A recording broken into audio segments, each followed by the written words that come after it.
Welcome to this IELTS listening practice test. There are 4 sections and 40 questions in total. Each recording is played only once. You'll have time to read the questions before each part and check your answers afterward. At the end, you'll get 10 minutes to transfer your answers. Get ready with a pen and paper. Now let's begin section 1.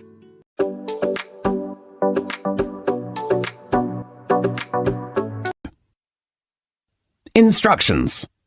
You are going to hear a number of different recordings, and you will have to answer questions on what you hear. There will be time for you to read the instructions and questions, and you will have a chance to check your work. All the recordings will be played once only.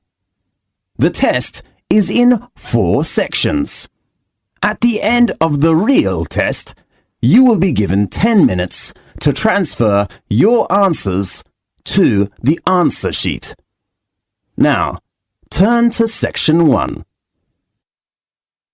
Section 1.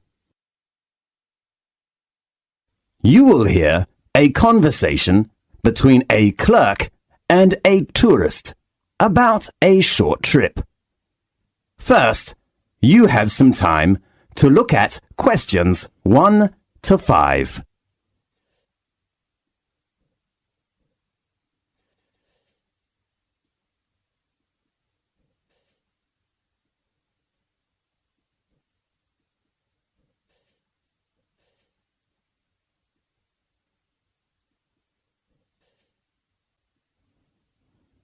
You will see there is an example that has been done for you.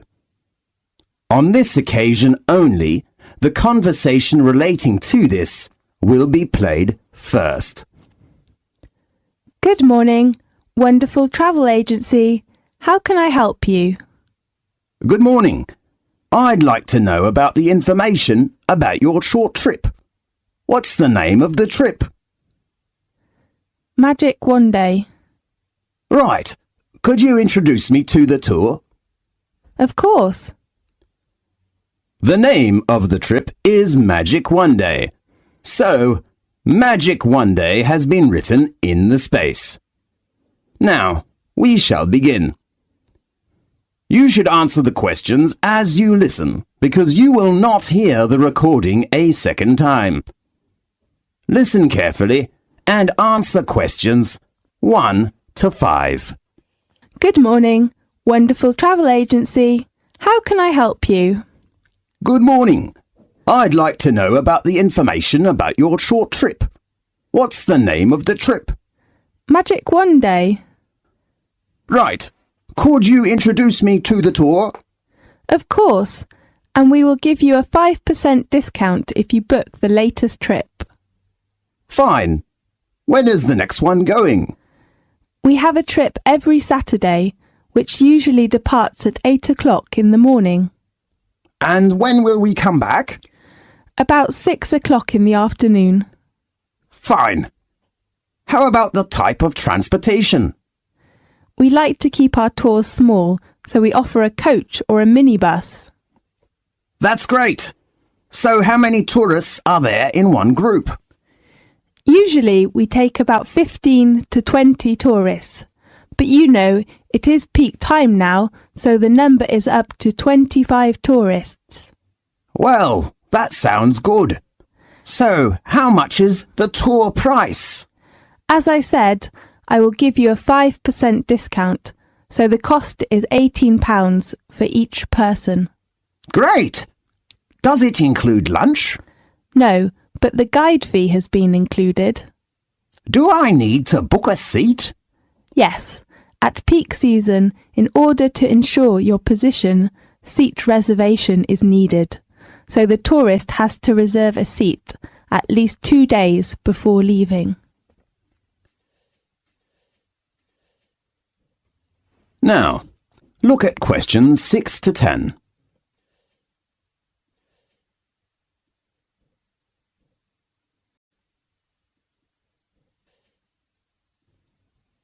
Now, listen to the tape and answer the questions 6 to 10.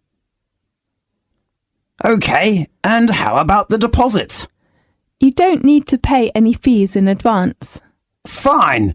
How about payment? Cash or credit card? Because we collect money just before departing, the only payment we accept is cash. Fine. I see. That's okay.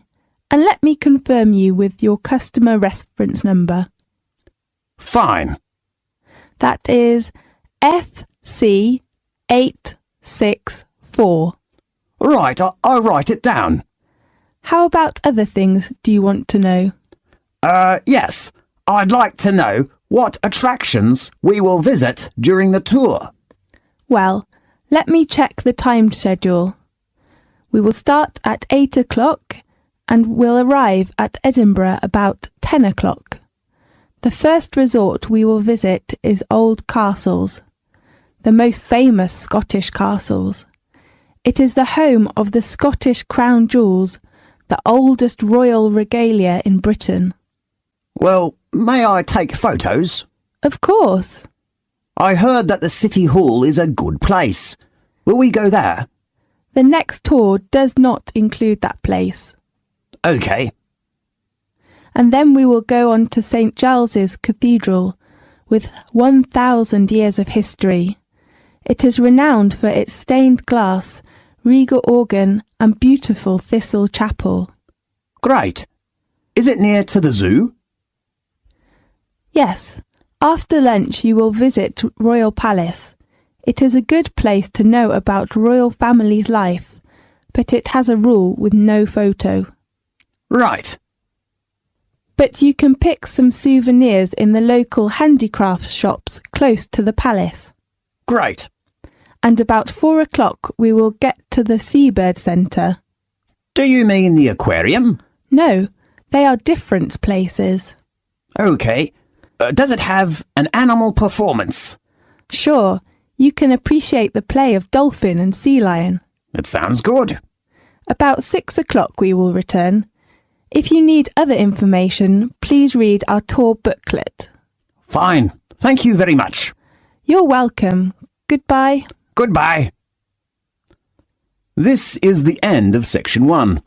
You now have half a minute to check your answers.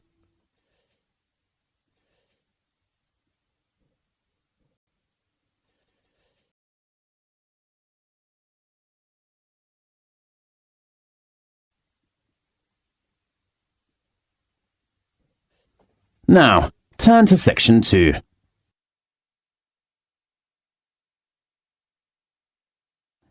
Section 2.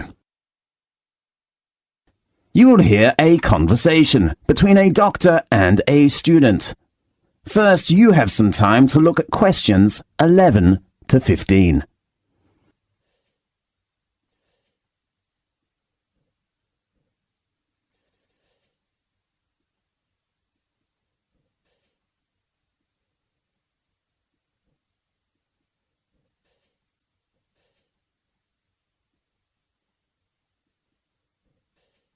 Now, listen carefully and answer questions 11 to 15. Good afternoon, Doctor. May I come in? Yes, come in. I'm a freshman in the university and I don't feel very good. OK, sit down, please. I need to record some basic details about you first. Fine. What's your full name? Mary Nixon. Is your surname spelt Nixon? That's right. Well, Mary, what's your major? I'm studying art. A good choice. Tell me your registered number. Registered number? Sorry, I'm not sure. Maybe... Did you bring your union card or library card? Yes, I brought it. OK, well, tell me the number on your card. It is MN0918. And your birthday? I was born on November 20th, 1987. Where are you from? I come from New York. Oh, we are from the same city. Really? Yes. Where do you live? Campus accommodation? Actually, I will move out from campus flat tomorrow. I rent a house in Northwest with 3 friends. Fine. Tell me your present address. It is 17th King Street. Okay, and your contact number? 367-8259. Right, now let's get some of your medical background. Okay. Have you ever had any serious illnesses or accidents? I got gastritis when I was in middle school. Did you have an operation? No, I just took medicine and had some injections. Anything else? No, nothing. Now, look at questions 16 to 20.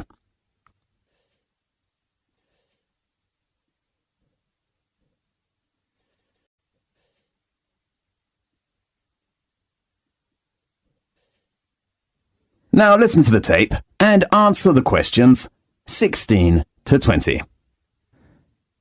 So, Mary, what's your trouble? Well, recently I've been having some trouble with my head and eyes and nose. Oh no. I think I've got a terrible flu.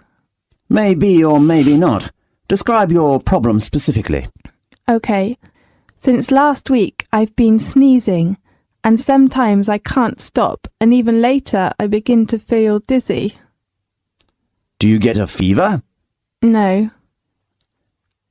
Did you attend any unusual activities during the last week? Let me think. No, nothing special. Yeah, I had camping last Monday. To where? Eastern Mountain. You know there are lots of beautiful flowers. We took many photos there.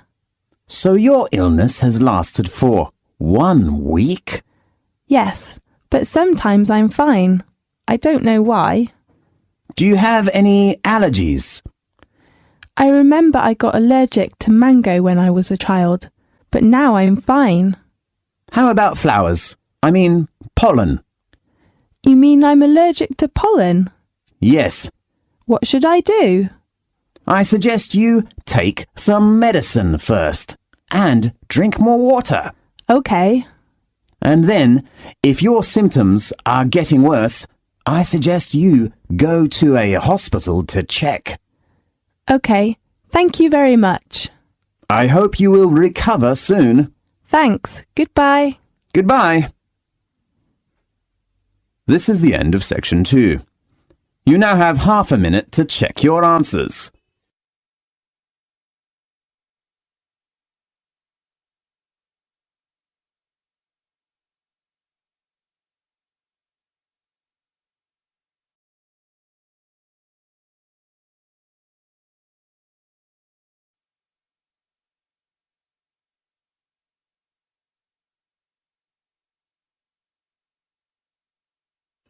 Now, turn to section 3.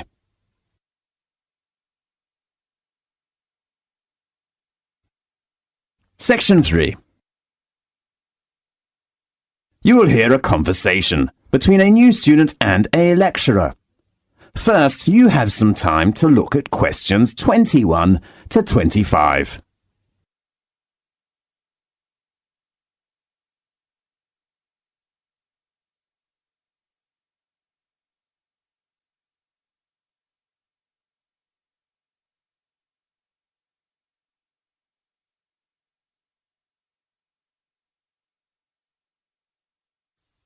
Now listen carefully and answer questions 21 to 25.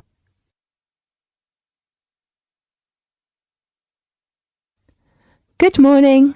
May I come in? Yes, come in, please. I'm a new student and I'm looking for the Office of Engineering faculty. Is this the right place? Yes, this is the Faculty of Engineering. How can I help you? I know there was an orientation meeting last Friday, but I didn't attend that meeting. So I'm wondering if someone could give me some information about, the campus life or course requirements or something like that. Yes, Sit down, please. Where shall we begin? Firstly, how many lectures do I have to attend every week? You know, there are not too many lectures of postgraduate courses. Let me check. Oh, you have lectures on Monday, Wednesday, and Friday afternoon, from 2 p.m. to 4 p.m. How often do I have to attend seminars in a week? Well, there is only one group seminar on Thursday morning at 9 o'clock. You mean a group? Yes, How many people are there in one group? about 3 to 5. Fine. You will discuss about 20 minutes, and then the representative of your group will give a short presentation. A presentation? Right. Do all members in the group have a chance to give a presentation? Maybe. And then your subject advisor will give you a mark.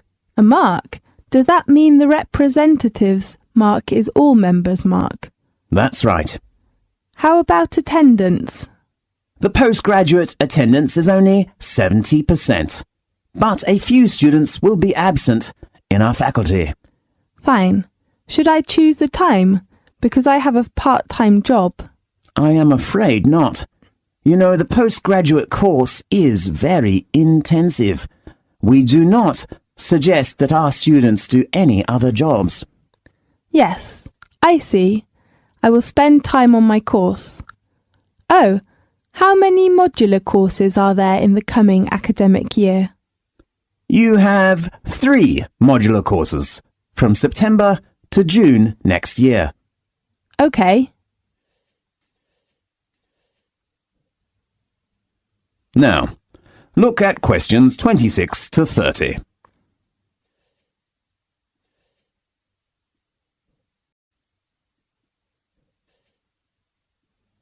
Now, listen carefully and answer questions 26 to 30.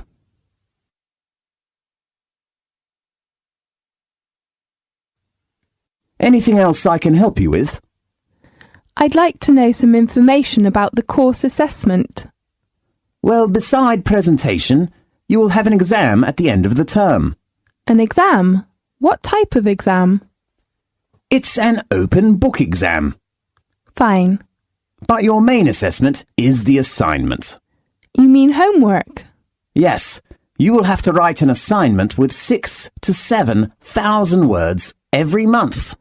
6,000 to 7,000? Yes, Oh, how about the topic? your tutor will give you some advice on the topic based on some course handouts or reference books, but you have to narrow the topic by yourself. So can I choose the topic of essay by myself? Yes, of course. Great. You must pay attention to your essay deadline. All assignment work must be handed in before the deadline your tutor gives you. When should I visit my tutor? You should check your tutor's name and contact number on our website. Fine. Do you have a library card? No, I have not applied for one. I think you should register for a library card first, because you need it when you borrow reference books from the library. Okay, I will apply for one tomorrow morning. Anything else? The last thing is, how can I get my username and password for our university's website? First, you should go to the computer center to register, and then they will give you a username and password. That's fine. Thanks for your introduction. You are welcome. See you later. See you. This is the end of section 3. You now have half a minute to check your answers.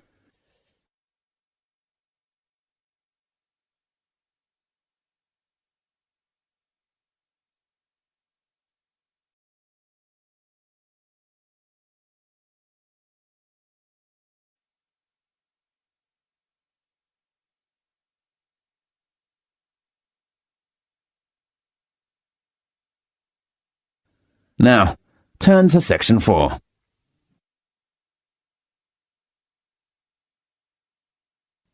Section 4.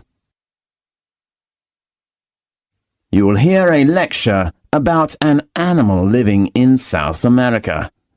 First, you have some time to look at questions 31 to 40.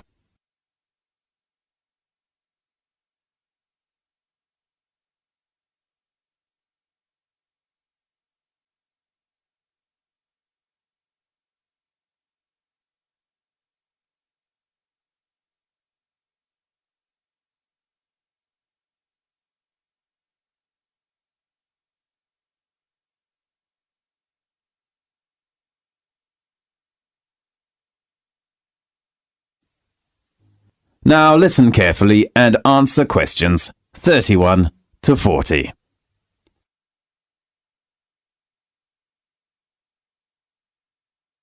Welcome to Magic Animal Time. Today I'd like to give you an introduction to a magic animal called sloth. Native to Central and South American rainforests, the sloth is the slowest animal on Earth. It needs 12 seconds to finish one step, even slower than a tortoise. Algae grows on its brown, furry back because of its inactive lifestyle. Even the fur of sloths is adapted to their lifestyle.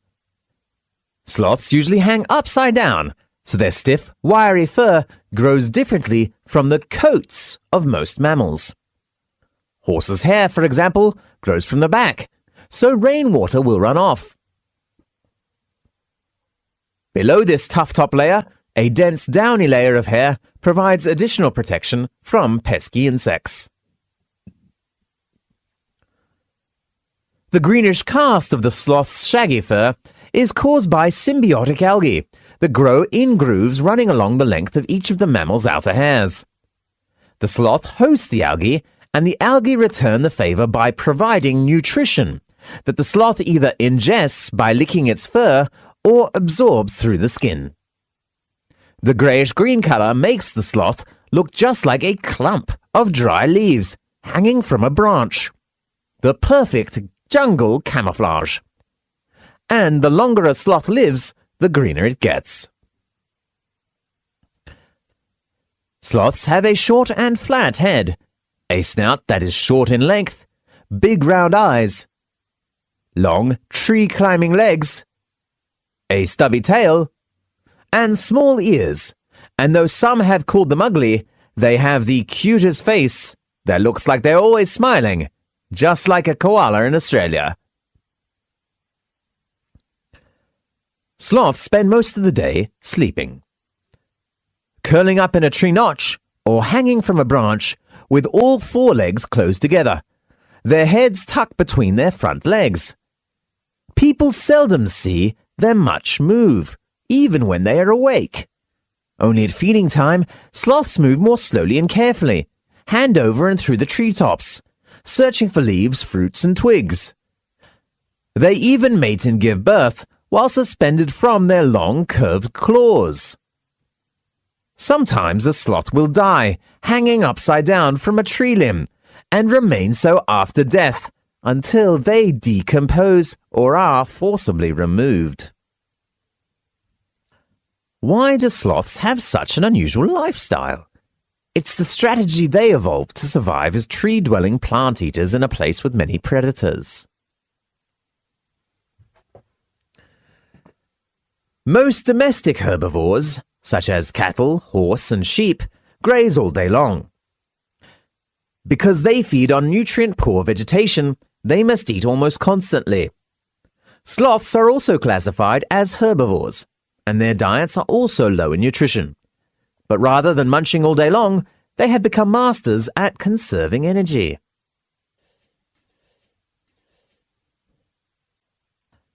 As any athlete knows, maintaining muscle requires large quantities of food energy, far more than a sloth's vegetarian diet can provide.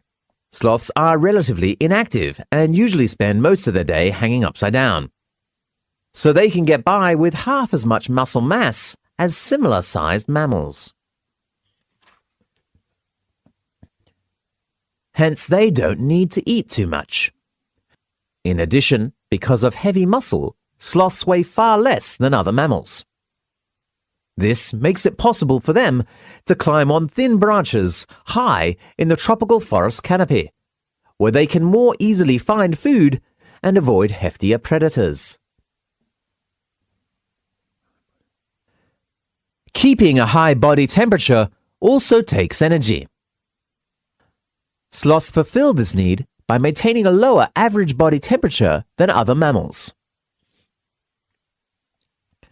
Dogs, cats, horses, sheep, and cows all have average body temperatures between about 100 and 103 Fahrenheit, but a sloth's average body temperature is about 93 degrees Fahrenheit. Equally important, a sloth's body temperature fluctuates with the surrounding temperature. Like snakes and frogs, which are cold-blooded creatures, a sloth's body temperature is highest on warm, sunny days and lowest at night and on rainy days. Sometimes, a sloth takes a sunbath in the morning, warmed up. Then, during the hottest times of day, it hides in the shade so it won't overheat. During a 24-hour period, a sloth's body temperature may vary as much as 10 degrees Fahrenheit. If the body temperature of a person, a cat, or a dog varies just 5 degrees Fahrenheit, it can be life-threatening. Because sloths have difficulty moving over land, they spend most of their time in the trees. They can get just about everything they need high above the forest floor, even water, which comes from eating juicy leaves and licking up drops of morning dew. Short bursts of feeding, followed by long periods of inactivity, make sloths less vulnerable to large raptors, such as harpy eagles, and other carnivores, such as ocelots. As long as sloths remain perfectly quiet and still, they're nearly impossible to detect. At feeding time, a sloth reaches out, grabs an overhead branch with its flexible feet, and tugs until the food is within reach of its long tongue. After pulling the vegetation into its mouth, the sloth clips the leaves with its hard, tough lips and slowly grinds them with a large, peg-like teeth. A sloth digests its food just as it does everything else, very slowly. People usually digest their food in about a day, but sloths can take about a month to finish the process. As soon as a sloth swallows a mouthful of pulverized plants, the bacteria in its stomach and intestines begin breaking down the food. It takes many hours for the bacteria to digest the tough plant material that makes up a sloth's diet. Only then can the sloth absorb the nutrients it needs to live and grow. So, do you have a new understanding about the slow but not lazy animal? Next week, we will talk about... This is the end of section 4. You now have half a minute to check your answers.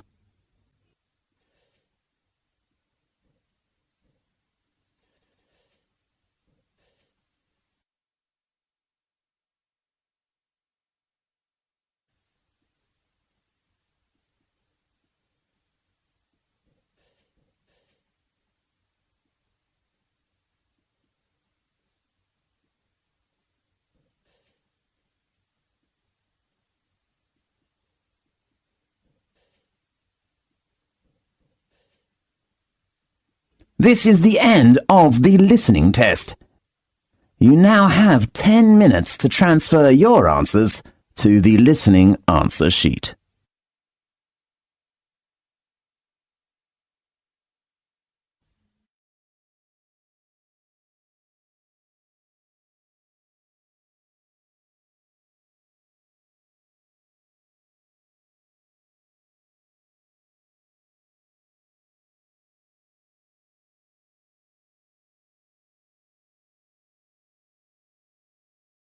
That is the end of the listening section.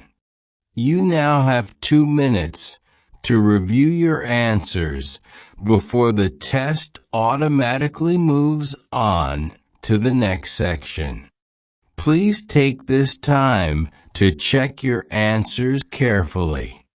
Make sure all your responses are recorded in the correct places, and review your spelling, grammar, and formatting.